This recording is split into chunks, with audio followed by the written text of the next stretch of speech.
down and that, this, where the other ball is, that goes into the log, and then you set everything is not really here, but there's that lever here.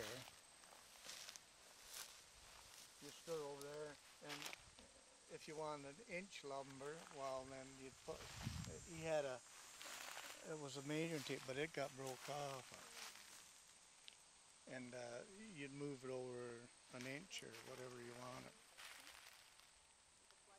These things are kind of dangerous. The edging of the log would get caught in there, and the guy standing over here would have to watch it.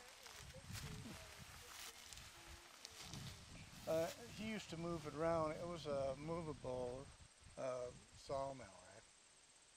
And we used to go out, I think it was Sydenham, wasn't it? Back in Sydenham or something? I don't know. Well, you would know, but and we used to move it, put it all on a trailer and move it way back.